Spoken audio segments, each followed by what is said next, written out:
This week on the VC React podcast, Qatar joined Anthropic's $13 billion round. Yes, $13 billion. At a $183 billion valuation. Is Qatar investing for returns, influence, or maybe for future partnerships in their local ecosystem? With huge valuations, how do we price AI companies? Is this driven by actual performance and traction, revenues, distribution, compute power, or just pure narrative and access? Meanwhile, there are over 10 million Egyptians living abroad, and remittances to Egypt topped $30 billion last year. With a $3 million seed round and backed by YC, Munify is building a neobank for Egyptians abroad. Can they win before Wise or even Revolut decide to care? And what's their B2B angle? And finally, have you seen Zila? Intella dropped a full Arabic digital human. Not just voice, but video, face, dialect, the whole thing. Also, what happened to Siri and Alexa? And why didn't OpenAI, Anthropic, or Google Gemini give us a face with a name?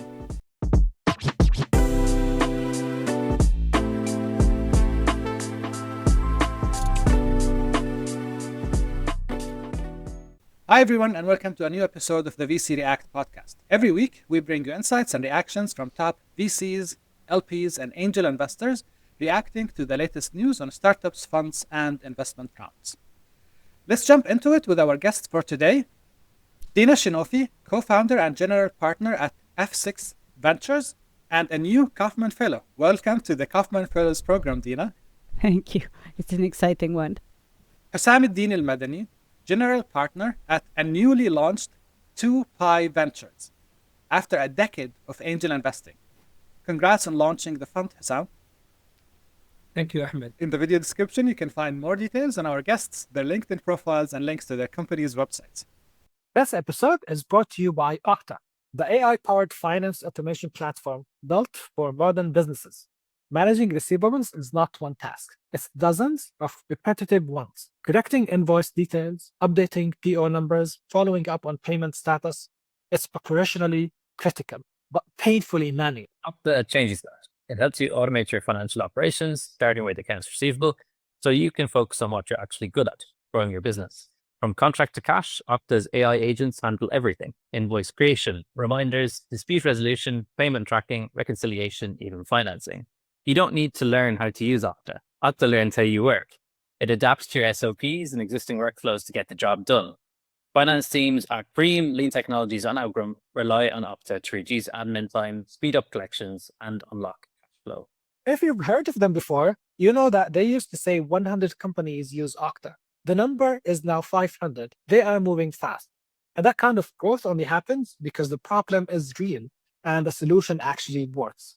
Automate the finance work that slows you down.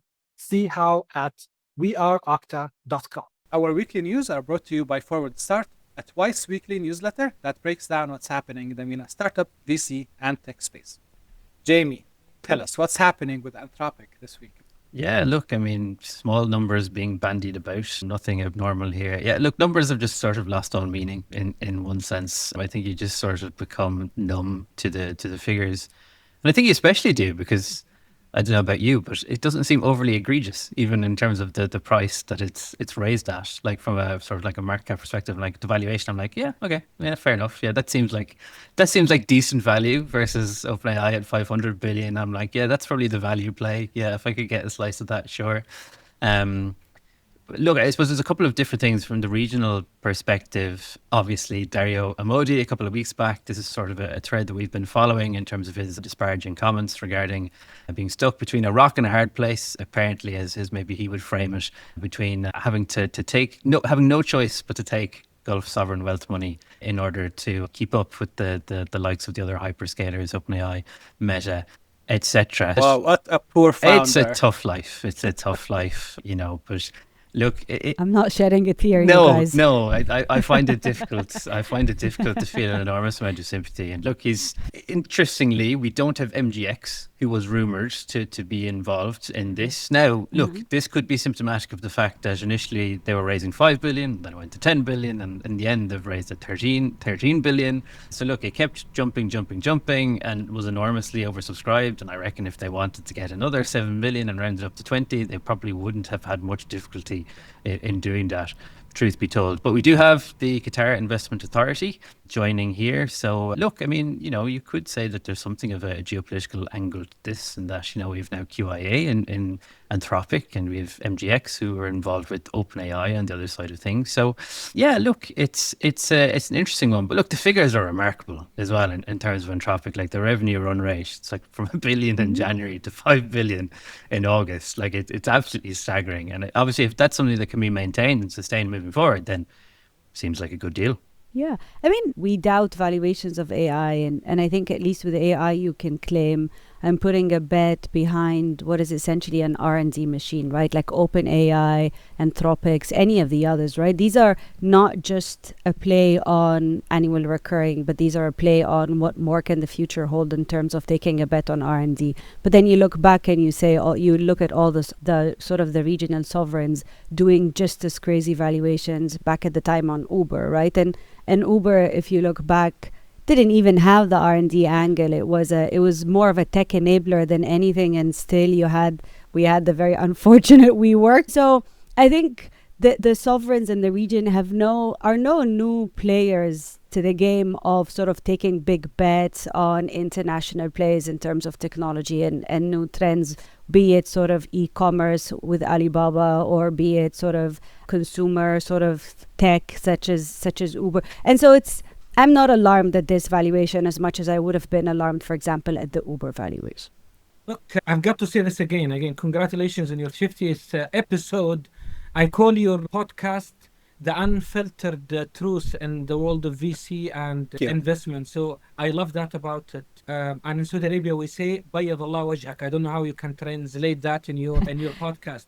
But look, I agree with Jamie. They teach us in VC is that it's all about the product, right? So they have Claude. Claude has been has grown to 300,000 customers, and since May, generating 500 million plus revenue. There is a product out there. There is an opportunity out there, but it seems overvalued. And it's interesting when I look at Sam Altman comments where he said there is an AI bubble.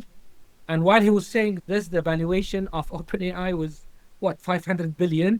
So the numbers are not making sense anymore, Jamie. I was in Palo Alto a few weeks ago. I've seen single founder startups that are almost reaching unicorn status. I think the fundamentals have been shaken, and we're yet to see where AI, if it's a bubble or if this is a new infrastructure and foundation in place. It reminds us of the evolution or the introduction of mobile phones, or even the internet at an earlier stage.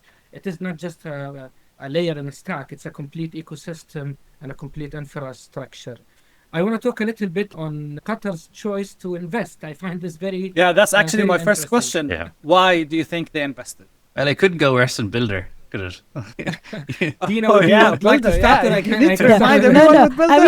I mean, Sam, you brought it up, so you clearly have so much you need to say there. So I'm excited. Look, I'm excited about the dynamics in the emerging markets. And when we look at, during again my time, and I keep referring to that time in Palo Alto because that was an eye-opener, VC's landscape is becoming very competitive. Chasing this alpha is not easy anymore, right? And the returns are becoming tighter and tighter, with bigger and more established VCs like Sequoia dominating the market. And we look at our emerging market, we're a bit behind the curve, right? Behind the peaking curve, if that makes any sense.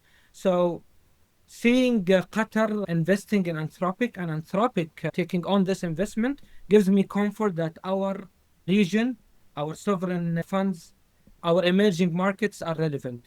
However, we all heard about Darius Moody's comments, right? And then all of a sudden we see this shifting. This is definitely what I call geopolitical chess move in the VC VC domain. Is it for return? The valuation is high. We're yet to see. I was also surprised that UAE's MGX pulled out of when they were in at around of 3 billion and a slightly smaller valuation, 171. I tip my hat to Qatar investment. I think it's important to be in this game and it's important to invest in this foundation. But I'd love to hear also your feedback. It is an interesting move indeed. But it's not the first in terms of AI for QIA, right? So they have done Cresta and Databricks. So they've dabbled in AI for a while, and I think it's clear that there's a lot more of an interest by sort of regional sovereign funds to not just be consumer of AI. I mean, we initially thought it's all a nice gimmick when Mubadala sort of said, oh, we have an AI board member now, and we thought, is this for real, or are they actually saying that just as a sort of as a show of innovation and adoption, and actually I hear from inside people that it is for real. Like, this AI board member is very well represented in terms of opinion on board matters, right? And so I feel like I think this is a clear shift whereby I think AI is a lot more strategic as an investment for many governments than just sort of, again, back to the Uber investments or even Microsoft investments or Alibaba investments. Like, I think the GCC is very well aware that they need to be owners of AI technology and not just consumers. I love this. And so it's not a surprise. Yeah, so it's basically a strategic move. It's not just financial investment. Yeah. But let me zoom out a little bit. If you were running a sovereign fund in the region, would you continue doing these high-profile US rounds, or focus more on building regional alternatives like the Allams and the Falcons, and in the UAE and in Saudi, or maybe both, and why? I always feel like a sovereign fund is a bit weighed very similar to how I see CVCs, right? Is a CVC a pure return play? Is it a strategic play? It's very similar if you think of it, right? A sovereign fund, yes, ultimately it's there to create returns, but it's also very strategic in how it thinks of investments. And I think there's always an element of it has to mimic countries' strategies and countries' sort of vision 2030 or 2040 or 2050. And so I think in a way, if it's about... I don't know if the QIA's investment into Anthropic is about joining a high-profile investment as much as it is joining a leader in the stage of AI. And I honestly feel like that's how I see it. They can't... I feel like sovereign funds can't do investments that are IRR only. They could do, but they'll have to also look at investments that are strategic. We know that AI is not just reshaping industries, right? The question is not now who's building the model, but also who's funding the model. Yeah. If we look at Saudi Arabia's announcement of $100 billion investment in humane infrastructure and data centers. So I think it is both, Ahmed. Look, AI modeling and infrastructure and the full stack has been evolving rapidly, and we are behind a little bit. So as a sovereign fund, you will need to do both. You will need to write your checks for others or building models, if I'm simplifying this, but you also need to invest in your ecosystem. And we see Sanabil, for example, doing both. We see also Qatar investment fund and Mubadala doing both. So a simple answer, I think you will need to do both. One, to catch up, and second, also to build your own territory in that domain. Yeah. I think it also has to depend on the size and the form, right? Like a QIA might not be able to invest in a local entity at 10 million because its sheer magnitude doesn't make sense. But they could invest in a fund, which I feel like they have been doing, that then is a fund that has a local mandate to look at the local players at a smaller scale. And I think you can do both, maybe not in the same way. Speaking about the funding rounds for these companies, when you look at these big valuations and big rounds, I have the numbers. So OpenAI raised $40 billion at $300 billion valuation. Anthropic now $13 billion at $183 billion. Grok $1.5 billion at an estimated $6 billion. Cohere $500 million at $6.8 billion. Poor man. DeepSeek $520 million at $3.4 billion.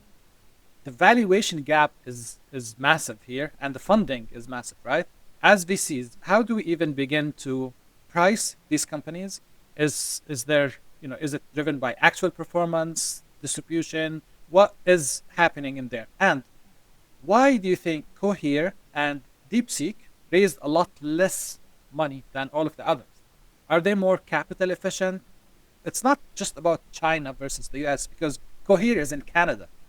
I guess there's always been a Silicon Valley premium, and it's always been a very, very, very steep premium. So I think maybe with AI, it just comes a bit, and it takes it to a new level. But it's a Silicon Valley with a Sam Altman behind it name. That's like 10 times the premium of a DeepSeek, and it's expected. But yes, I guess I feel like there's always been that discrepancy in venture capital where a certain person is able to go out and do the fundraising so much better than a competitor that possibly has exactly the same product in terms of efficiency, but maybe doesn't have the fundraising power or the fundraising acumen. And then there's the ultimate FOMO, right? If everyone suddenly is in open AI, then everyone else that isn't wants to be in. But is this really new to the game?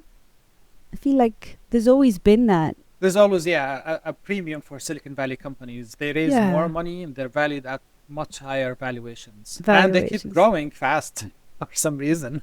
Well, if you have the dry powder, I mean, even if you're throwing money away, you'll have to grow. I don't know how to position Cohere in the middle of this, because it seems a bit smaller than the rest of the startups. Possibly smaller. Call them startups, or the rest of much smaller. This overvaluation and what Dina called it Palo Alto, or the Valley Silicon Valley premium. Premium, I'll call it the Silicon Valley syndrome as well. The Silicon Valley premium is actually penetrating or propagating gradually to the globe. We're seeing valuations also here sometimes that are not making sense, even at a smaller scale. At 2Pi Ventures, if we were looking at deal sourcing and looking at multiple companies, and I met one of the pre-seed, very early small companies, and the valuation was like just out of the blue, $10 million. I mean, small compared to what's happening, but there was nothing. There was no product. There's no concept. And I was asking, how did you come up with this valuation? And the response was just, everybody's doing that. I mean, why would they go less? So that you see that syndrome, or these symptoms are actually propagating. But back to what Dina said, who's backing and who's ends up valuating or increasing the valuation. Reid Hoffman seems to be in many VCs. When his name pops up, or Peter Thiel, valuation goes up, everybody comes in. How do we classify this? I don't know, but I don't feel comfortable as a VC participating in these rounds, especially as an emerging fund. I like to look at the founders, the product, and the market. And I know the fundamentals don't usually work at a very early stage, but this overhype makes me worried, Ahmed. And we have seen companies that are valued at multi-billions crashing overnight, right? I mean, market shift and everything disappears. And just on Cohere as well, I don't know if anyone saw their founder, Nick Frost, was actually on 20VC earlier this week. And Harry Stebbings asked him this very question in terms of, why this disparity in terms of valuation versus your OpenAIs of the world, etc. And I think his perspective on it was, first of all, they're enterprise first, I suppose. So that helps in one sense, and that he's like, okay, it doesn't need to be the most amazing conversationalist in the entire world, because the focus is explicitly on the B2B side of things. There's no sort of B2B or B2C element. And then the second was, he just said it was computationally much more efficient than other competitors. Now, that being said, there was an air of, if he could get it, he'd be happy and content enough to take the cash. But, I don't know. I mean, who are you backing? I mean, if you're given the choice, if you have $1 billion, which one of these AI companies are you going, okay, yeah, where are you putting your money? It's hard to answer from where you are now, right? Because if you're saying, am I going to back the underdog, or am I going to back a company that is already so well funded, then even with all else equal in terms of technology and even with the disparity in valuations, it just becomes a very tough one, right? Because it becomes two very different investment plays. Like if I only have $100,000, would I invest them in OpenAI, assuming they'd let me in, and anticipate like a minute shareholding, but I have a much higher chance to do 20 and 100x on that 100,000. Still, despite the valuation, because a company that big hardly fails. And yes, we've had some bad examples, but the truth of the matter is, when it's a company that big, that well funded, you can see that it will succeed, right? Whereas the Canadian equivalent, maybe. Dina, is it a market where one winner can take all? No, I don't necessarily think it's going to be a one market win, but which of the companies ultimately the sad truth is that a company that's better funded has a much higher chance of actually getting you to a 20x or a 30x as an investor. And so it's difficult. It's hard to tell. And I just want to circle back to Hassam saying this notion of overvaluations propagating. It isn't. It's a symptom of markets where you have overfunding, right? If you have VCs in the US with funds of $1 billion, they need to deploy that, right? They have to deploy that. And so they're a lot more incentivized to deploy bigger tickets into one companies. The companies are spoiled. And there is a slight similarity to that in Saudi, where there's a lot more of an abundance in funding in Saudi than there is in Egypt, than there is even in the UAE, right? And so this does drive higher valuations. And so if a market that has more funding will intrinsically drive higher valuations and bigger rounds. So whether I'm a small fund or a bigger fund, I'd like to go with Cohere. I'm very familiar with their technical strength. Okay. They're also B2B. They fit more our thesis in the fund. So Cohere will be my choice. But back to Dina, look, it is demand and supply, right? You're saying if there's there's more supply, but I'm looking at this differently because I'm very familiar with the different VCs we have in Saudi Arabia. I'm talking about either emerging funds or maybe second or third fund managers. They are intelligent teams. So this is not just, if I call ignorant money being poured onto and investments. More what I'm worried about is the overvaluation from the founder's perspective. I mean, this hype is getting into the head of founders. And usually, by the way, the final check that is written are usually much smaller. But Fair. It just feels that this culture of overvaluation, at the end of the day, we as VCs, we look at the market, we look at the fundamentals, if there are any, and we compare different investments against each other. But I'm seeing the founders, even in San Francisco, we were doing different demo days, and founders, if they have a technology, no product, just a concept, no product, they're thinking $30 million. And for us, seeking that 20, 30, 100x, we have that debate, right? If we say no, is this it? Is this the unicorn that we will miss? It is a challenge to do that, but it's more in the heads of the founders. Where are you putting your cash, Okay, Ahmad? great. Go on. You're not getting out of it. Okay, well, honestly, Anthropic. Okay. I think they have a well-designed growth plan, I think. OpenAI has already taken one side of the market, and I think Anthropic is focusing on another side. Yeah, I would bet my money on Anthropic. That's fair. I can accept that. Before we move out of this news, maybe I just want to hear very briefly why Dario moved back to QIS. Was that shortage of funding? Why did he end up accepting that investment?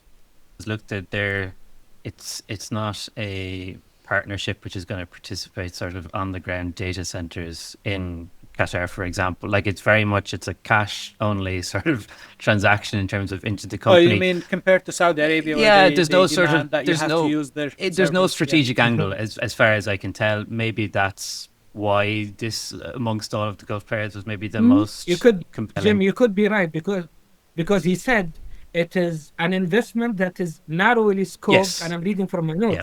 Narrowly scoped, purely financial, no governance rights. Exactly. So, Okay. Exactly. you're right, Jimmy. Yeah, if someone gives me a big check and says no strings attached, cool. then Great. Take it. Sign me up. Why not? Why not? No ego, right? I'll take Where do I sign? Well, Jamie, you didn't say where would you put your cash? Oh, Yeah. Grok. Oh, wow. Yeah. I mean, look, you think you can complicate it. These are all amazing companies. But I think Elon is Elon, and I think he'll figure it out. Honestly, I mean, you can frame it whichever way you want. I think bet against him at your peril. I think he just has a dogged team there as well, which is nearly like maniacal, and there's sort of a messianic component to it all. But I just think that where there's a will, there's a way, and they'll figure it out somehow. But look, if I wasn't being contrarian, I'd probably say Anthropic as well, Ahmad, but I'm just trying to rock the boat a small bit. Okay. By the way, they're saying Tesla is the biggest AI project there is. So Yeah, I maybe- mean, he'll find any way to spin. I mean, Tesla is like, the greatest marketing it's exercise. not just a car company, it's an AI company. That's what they're saying. But anyway, Jamie, yeah. move us please to the next topic. Yeah, We let's can go talk back. for hours about this. Let's go back to comfortable footing. We'll talk about fintech. There was too much AI. There was all too abstract and grandiose. Let's go back to remittances in an Egyptian context, and a super interesting company. So as you mentioned off the top, Munify, they've raised 3 million in a seed round. So it's a cross-border neobank serving Egyptian diaspora. So it will allow you to basically get a US account without residency, which is very, very handy. It's got a multi-currency support. So you've USD, Euro, Pound, etc., backed by Y Combinator, which is always nice. And we also have participation of Build as well as DCG, founded in 2024. Dashmawi pedigree is there as far as previously a co-founder and CTO at Husby. And look, addressing a massive need in terms of the inflow from a remittances perspective to Egypt, something like $30 billion a year. So this is one of those very necessary things. It'll just be interesting to see how it plays out in practice. Again, it only launched, I think it was maybe 3 weeks ago, and there's been a massive sort of uptick in terms of sign-ups already. So clearly there's a rampant want for this sort of product. Yeah, maybe just before we get into this, Sam, I forgot to ask you, can you tell us about the airplanes behind you? I was thinking about it the entire time we were talking about it. Yeah, I know. Thank you for bringing this up. I was just trying my best to get your attention, Ahmed. But actually, I'm just looking at this side of my house, and it's full of airplane models. But the two airplanes I have in my back, this is one that is the first model of, they call them the Douglas airplanes that came to Saudi Arabia, and the other one is the Riyadh Air. So it reminds me of how far we have our aviation industry, and maybe actually the whole country has evolved. But indeed, I'm a pilot. It is something I do in my own free time. I'm actually almost commercial now, licensed. And I love aviation. It's a way of meditation for me, but also connected. I'll stick to lighting the candle, I think. Yeah, jeez. Yeah, Well, flying for me. I'll just stay on the ground. I'll keep running. I did paragliding. I don't know if that counts. Oh, that's amazing. And by the way, would you call that Zen, Ahmad? Well, actually, when you're in the air, you don't feel all of those, noises. You don't hear all of the noises around you. It's amazing really that 10,000, 11,000. paragliding. I think Ahmed and Jamie, when you come to Riyadh for Money 2020, I'll try to get you to fly sometime. Okay, so we'll see if this is I'll possible. take you up on that. Perfect. We can parachute in because I've heard it's quite a drive. So if you could just sort of fly us over the venue, and myself and Ahmed would jump out of the plane, and that'll be the most. That'd be quite the entrance. You're dreaming of that entrance, Jamie, don't you? Fantastic. That's brilliant. Yeah. Very dramatic entrance. Straight into the podcast cube, Ahmed. Tom Cruise style, yeah. Oh my God. Yeah. Well, speaking of Khalid Ashmawi, right? The first thing that comes to my head is Khalid Ashmawi did it again, and I think this guy is brilliant. And the space, you would think in 2025, this is not a problem anymore, right? I mean, wiring money, but the spot that he is tackling is a sweet spot, and it's an emotional spot. It is the money you hard earned, and now you have to remit it back to your home, but then you have to wait and you have to pay fees, and it just feels heavy, if this is the right term. So this is definitely the right market, the right product market fit, but it's also an emotional product. I was trying to open a bank account in the US. I mean, this is challenging, right? It's not an easy process. It's not an easy process, even in Europe. So I think he managed, and I think he's delivering, and if he delivers in the promise, I think this is set to grow, serving an ever-growing market, not just for Egyptians, but beyond that. The I whole don't know way. what Just Dina thinks. to be clear, for Americans, it's easy. It's very easy. You Yes. can do it on an app now. You don't even have to go to the bank. So it's very streamlined for Americans. But for non-Americans opening a bank account in the US, I think it's still hard. Dina, what do you think? No, I think the question for me is when it came to market, or when it got announced, the first thing was like, how come no one thought this needs to be solved earlier, right? We've been, for the last 5 years, I think if I hear of another buy now, pay later app or another lending app, I think I'll just have to just slit my wrists. It's insane. Like I mean, and it's a market that really has that much purchasing power. And so to finally have someone that come and says, let's actually solve a real problem, not just enable another someone to buy another something that they don't need, is fantastic. I think for me, the question is, how easy would it be to scale, right? Like I'm personally not quite yet sure of what are the gateways, right? How is he building? Is he having a license? Is he building on top of banks? And then if he's building on top of banks, then how easy is that to scale if he needs to go from one country to the next, or even from one provider to the next? I think I'm personally still unclear on the technology and his ability to scale. Having said that, I think the need is unrivaled. The success stories globally for countries that similarly are very remittances heavy, similar to Southeast Asia or South Asia, so many that have been successful stories. Even in Africa, not so far away, you have Wave out of Senegal that became a unicorn out of Senegal. Senegal is like one street in Cairo. And I don't mean to be mean, but I mean in terms of population size and potential size, it's small. And so I think the potential is huge. I mean, it hits me like, how come no one did this earlier? I'm very keen to see how does it play in terms of the actual infrastructure and in terms of ability to scale. Love neobanks, and usually every neobank starts with a wedge. For Monify, it's the Egyptians abroad. This is how they're starting. But how defensible is that? What stops Wise, Revolut, or Wayo from targeting that same customer once this is proven?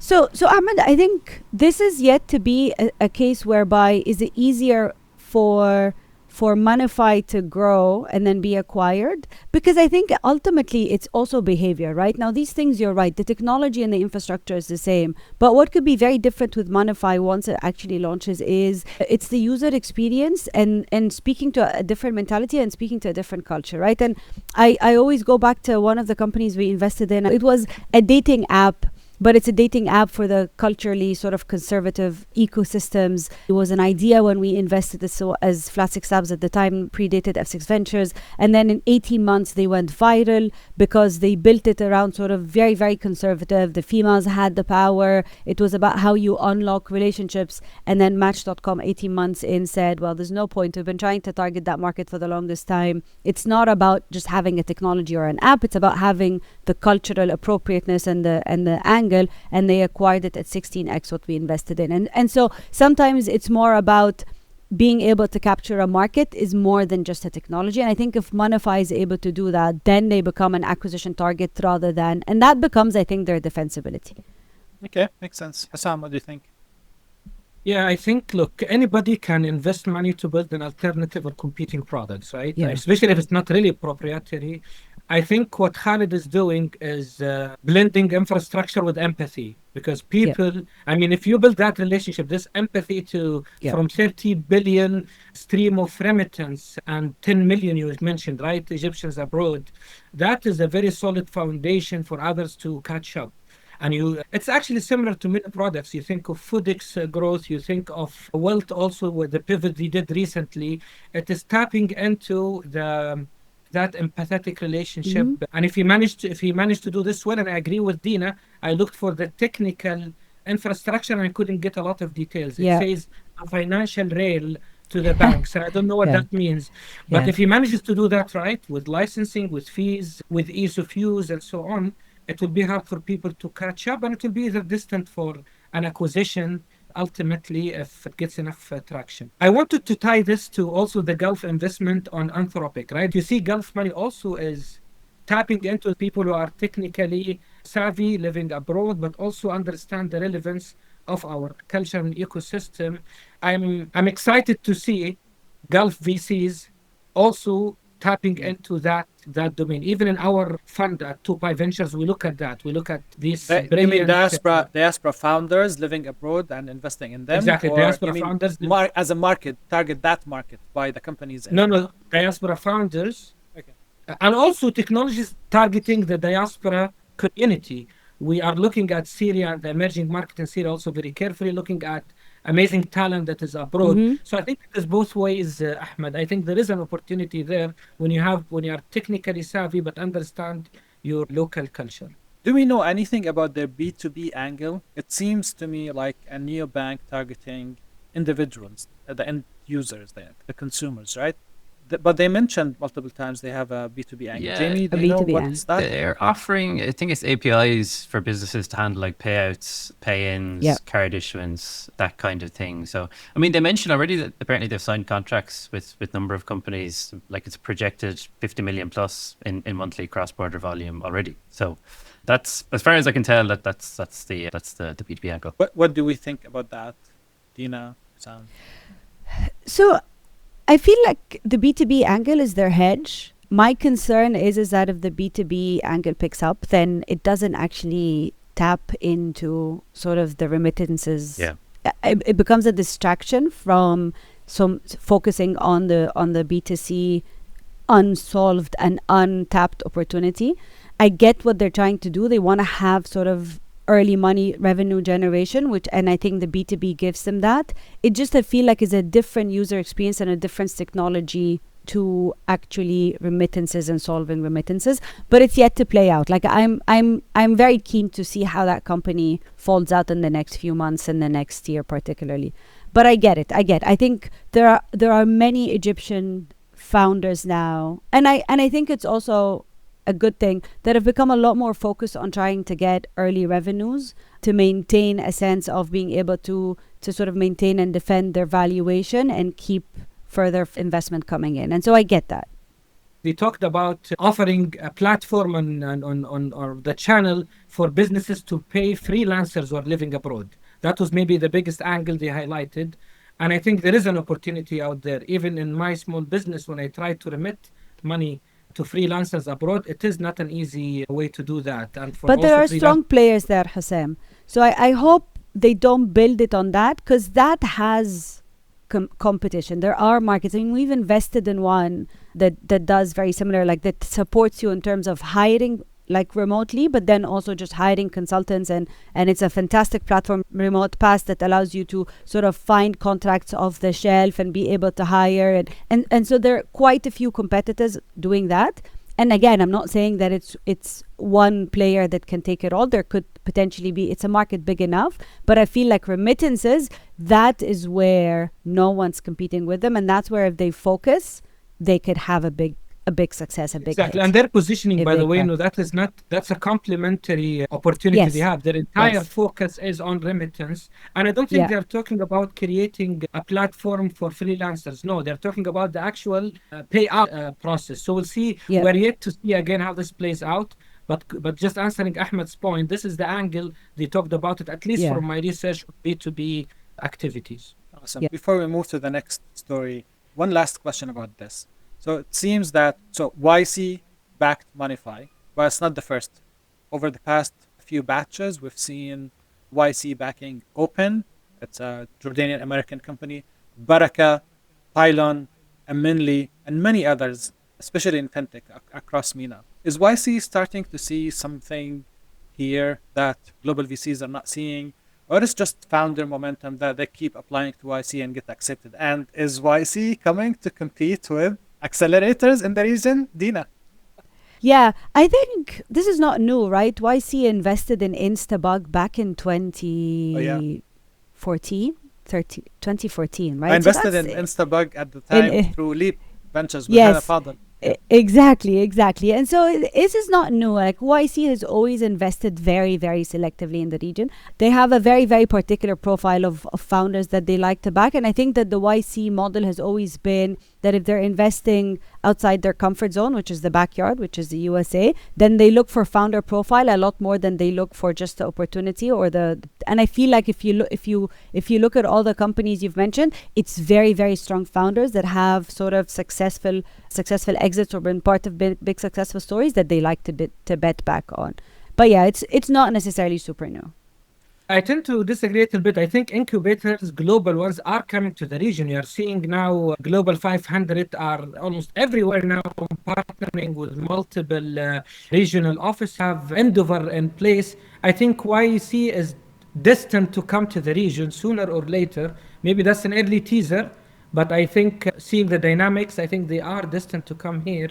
Whether they come directly or with local partners, we actually have also Sequoia and others are directly investing and writing checks. So I think people are recognizing Techstars and Plug and Play. Yeah, I don't know. I think there's something. But these were always exceptionally different models to YC. I mean, plug and play is a very particular model. They do programs separate to their investment, and then the program is they're very corporate, exactly. And then 500 global, yes, I think they've been in the market now in the Middle East for close to 10 years.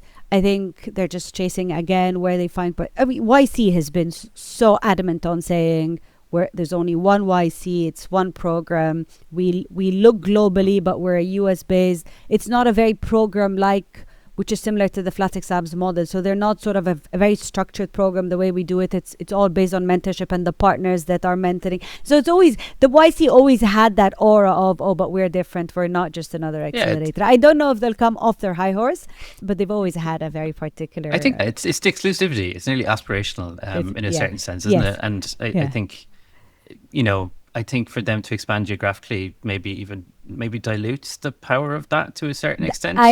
I agree. Like they've already, expanded. They used to have obviously the 2 cohorts, and I think they've 4 cohorts now, don't they? They kind of have like their winter, like they keep slowly but surely. But I don't know. I can't see it personally. I think there's something about it's ingrained that it's in Silicon Valley, and it's sort of mythical as much as anything else. So I see agree. So, Dina, maybe this is a good chance to tell us about the new branding at the F6 Ventures or the F6 Group.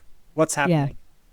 We've started Flatix Labs as an experiment to say, how do you do investments at the very early stage? And when we started in 2011, we realized that you can do seed investments in the region with the nascency that we had witnessed back then, with it being just cash. I mean, Instabug, Mu'taz and Omar, when they approached us, they had literally graduated a week earlier, right? They had zero business acumen, but they were bright founders. Everyone said, guys, these are the best. You've got to bet on them.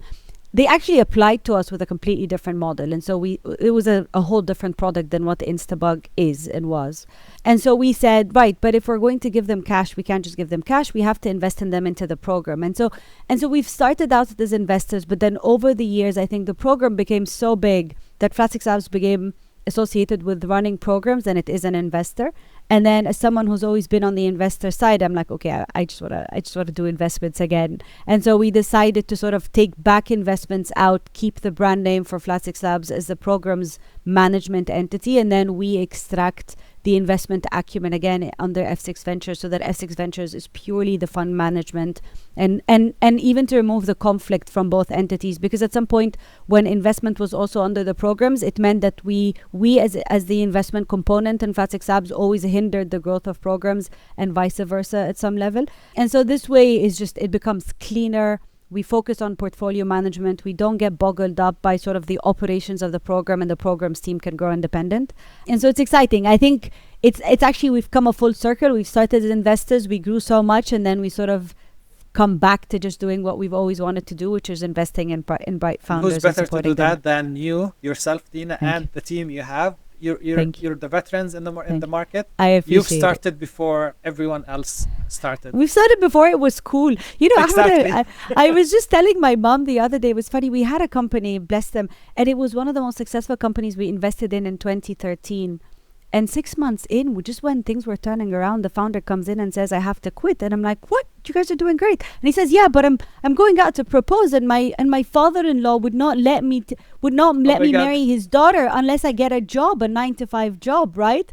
And so he had to quit his very successful company so he can marry, because no one would acknowledge being an entrepreneur. Now it's the coolest thing to do. And so it's a nice shift. Thank you. Jamie, can you take us to the last story of today? Yes, last story of the day, all things Arabic AI voice. I love when a startup announces a funding round and it makes me sound prescient, because I published a deep dive on Arabic AI voice like the 20th of August. I said something to the effect of, yeah, I think it's a vertical on the cusp of a breakout regionally. So it's always lovely when, you get that instant validation. So I can only think they timed the announcement with me in mind. That can be the only explanation for why they've announced it this week. But yeah, it's a sizable round as well. It's 12.5 million Series A. Intella originally started in Egypt. They've since relocated HQ to Riyadh, led by Process as well, who've been particularly active of late, I have to say, regionally in terms of deployment, fintech and AI.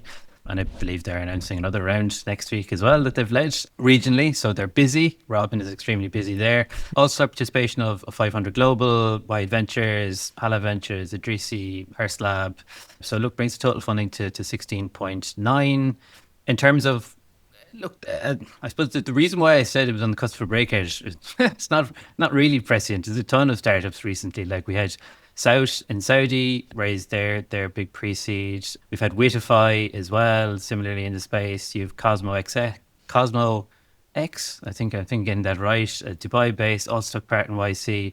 Maxam have released their sort of agentic AI suite as well. So look, it's following the trend to a certain extent. Like YC, to invoke them again, their fall 2024 batch, 22% of the companies within that had a voice AI angle. So, I mean, this is, it makes sense. It's such a resonant medium in the first place. But in terms of Intella, you mentioned, Ahmed, that they have Zilla. Do you want to say more about Zilla? Because I'm not very au fait or familiar with exactly the offering. I saw it at announcement time, but I haven't really, properly dug into it. It's a digital, what they call a digital human. It's an avatar. It looks very human, made by AI, called Zella, and she speaks all of the dialects. She speaks Egyptian, she speaks Saudi dialect, and it's the face and name behind Intella's intelligence. So just like Alexa and Siri, but it's just not just a name, they added a face to it. A face to it. And adopted by Jumia now. Yes. Oh wow, okay. Which is very interesting. Yeah. And they have the video, by the way. You can watch Zilla talking on their page on LinkedIn. They have I think 2 or 3 videos. I saw 2, one speaking in Egyptian accent and the other one was speaking in Saudi accent. Same face? Same face, the same That's person. interesting. Yeah, it's a person. It's an AI person. Come on, they need to change the face. Oh, okay. Good feedback. Intella, if you're listening. No, I mean, it's exciting. I think it's exciting that this comes out of the region. I think that it gives me a lot of pride. I mean, when we built Flat6 Labs, it was always on the premise that the region has such amazing talent and tech abilities, right? And these are, and I mean, I think of all the early investments we did at Flat6 Labs and then our sister fund, Sawadi Ventures, and you had some insanely talented tech sort of founders. Many of them were even self-taught, Ahmad and Jamie, like genuinely self-taught. They taught themselves coding, and then they're now in great spaces. And so I think it's fantastic. I am yet again. Am I slightly skeptical that this will sort of stand the test of time and not be very quickly sort of see competition from abroad? Maybe a little, but nonetheless, I think just having started is a nice thing to see coming out of the region. Yeah, and it's really hard to keep the consistency of creating the same face, the same person, the same persona, everything every time when you create an AI human. But they've done it. So what do you think, Sam? Look, they have doubled their revenue, right, in 2024. They are on track of 7x growth in 2025. The Arabic language is the 5th largest language globally. It's underserved. We all know this. Yeah. So I'm excited for Noor and Umar. And I also, since, by the way, I started learning about them, my Instagram feed is bringing them into my feed almost every hour. But it is exciting what they are doing. I am, as an investor now, looking at Idrisi, looking at Hala Ventures, Wa'ad Ventures, all writing checks to Intella. I'm starting to think, where is this going when we have Humane, a PIF company, investing hundreds, tens of billions in the same domain? We just heard about their announcement of creating their local LLM model with different dialects, more Saudi dialects now, but maybe expandable later. So I think, Ahmed, I am with Dina. I like what is happening. I am worried about how much can they grow. And there is one key word here. It says their proprietary speech-to-text model that boosts 95% accuracy. I mean, if this is something you cannot replicate, fine. But if not, I can see Humane and others getting into that domain much faster than what we think. Let me ask the tough question here. So many, like Jamie mentioned, and you two mentioned, so many are working on this, including Humane, with all this huge budget. But no one has cracked this yet. The Arabic dialect, 22 dialects. It's really tough. Not everyone can perfect this Maqsam tried, Alam tried, even Falcon tried in the UAE, big budgets. But still, no one has done it. Why? Is it really that hard? It is though, right? I mean, I don't know, Ahmed. I've traveled to Morocco, and when people say it's an Arab world, I don't think, right? The dialects within our region are genuinely so sparse, right? But I've went from Spain to Argentina or Colombia, and Spanish is Spanish, right? And it's very similar in English in many ways. And so targeting and sort of genuinely capturing the Arabic dialects with all its varieties is a massive undertaking. And I feel like so far no one has paid. Again, I think my skepticism is very similar to what Hussam is saying. I think it's the same logic. However, I do believe that a nimble company like Intella could actually come a much longer way than Humane, because sometimes bigger companies, innovation it's funny, but sometimes bigger companies, the bigger you are, the slower the innovation becomes, because the machine becomes too big to handle. And I think Intella does have that potential head start of being a nimble, smaller company that is able to hone in completely on just that and perfecting it. And again, similar to what we were saying, to Munify, become an acquisition target rather than being something that is overrun by the bigger guys. But I think if they genuinely focus on just owning the Arabic dialects, they have a long way to go. Yeah. Hussam, a different question for you. You wanted to talk about how they moved to Saudi. What do you think is happening there? Why are they moving to Saudi? Look, as I mentioned, MENA now is an emerging market and a hub for AI technologies and investment. And it's no doubt that United Arab Emirates, Saudi Arabia, are investing heavily in this domain. So, and it's opening up to the world, right? Saudi Arabia now is opening up to large corporations, increased tourism. So definitely with the funding being there, with the transformation that is happening, it is an attractive place to come to. But I'm sure they are also going to serve the rest of the region. So the reason is obvious. And I don't think it's only money. I think it is the ecosystem now. Yeah, I agree. The digital infrastructure in Saudi is phenomenal. Also, regulatory reform has been unmatched, and things have changed in the last 2 to 3 years significantly. If I am a startup in that domain, and if I'm not Saudi, I would definitely consider moving there for access to resources, regulatory support, and so on. It's a great ecosystem, Ahmed, now. In terms of this being a difficult problem to solve, right? I mean, Intella as a nimble team is a team that is very inspirational. I'm actually looking forward to meet the founders in person. I've heard a great deal about them. Today, they have a 95% accuracy. By the way, this is extremely high in NLP modeling. I mean, Arabic NLP models usually dance around 70, 80%, but 95% is a global benchmark. But the 5% is a problem. In our conversation today, we can miss a few words here and there, but in a serious conversation, in a business transaction, this 5% can yield disasters, if that makes sense. So I think it is a difficult problem to crack. That's why others could not increase that accuracy. And if Intella is becoming this 1%, we can add 2% of accuracy, that sets them apart from different NLP models I'm familiar with. Before we wrap up, a big thanks to OCTA for sponsoring today's episode. If you want to get paid faster, access financing, and automate your receivable process, head to weareocta.com. That is weareocta.com, and take control of your accounts receivable process today. With that, thank you so much, Dina and Hussam. It's been a fun episode, really fun episode. Thank you so much, and would love to see you again soon. Thank you. Have a good Thanks, one, everyone. Ahmad. Thanks, guys.